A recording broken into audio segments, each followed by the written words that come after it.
வணக்கம் நண்பர்களே, நான் உங்கள் ஸ்காட்டிஷ் தமிழன். இன்று யூகே அரசு அறிவித்துள்ள முக்கியமான குடியேற்ற சட்ட மாற்றங்களைப் பற்றி பேசலாம். அதிகமான இமிகிரேஷன் குடியேற்றமே இதற்கு காரணம். அதை கட்டுக்குள் கொண்டுவர பல புதிய விதிகளை யூகே அரசு கொண்டு உள்ளது. இன்று யூகே பிரைம் மினிஸ்டர் வெளியிட்ட ரிஃபார்ம் இமிகிரேஷன் ஒயிட் பேப்பரில் பல இமிகிரேஷன் சேஞ்சஸ் பத்தி பேசியுள்ளார். ரிஃபார்ம் இமிகிரேஷன் ஒயிட் பேப்பர் லிங்கை டிஸ்கிரிப்ஷன் போடுறேன். யூகே அரசு இன்று சில கடுமையான குடியேற்ற மாற்றங்களை அறிவித்துள்ளது.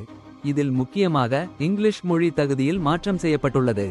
முன்பு B1 அளவு அல்லது IELTS 4.0 இருந்தாலே போதும் என்ற நிலை இருந்தது.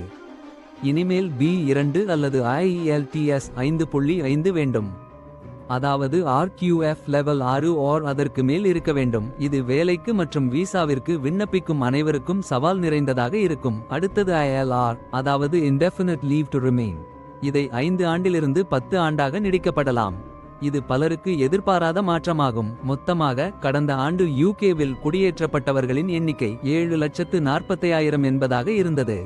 இந்த கடுமையான சட்ட மாற்றங்களால் இந்த எண்ணிக்கை குறையும் எனும் எதிர்பார்ப்பு உள்ளது. முக்கியமாக கேர் விசா மற்றும் ஷிப்பிங் துறைகளில் வேலை செய்பவர்களின் குறைபாடு ஏற்படலாம் என்பதே நிபுணர்களின் கணிப்பு. ஏனெனில் இந்த துறைகள் பெரும்பாலும் வெளிநாட்டு வேலை ஆட்களுக்கு சார்ந்ததுதான். பிரேக் ஹியர் ஸ்டாப் மெல். இந்த மாற்றங்கள் எதிர்காலத்தில் இன்னும் பல விளைவுகளை ஏற்படுத்தும். உங்கள் எண்ணங்களை நீங்கள் கமெண்ட்களில் பகிருங்கள். இந்த மாதிரியான தகவல்களுக்கு தொடருங்கள். Tell key information, including who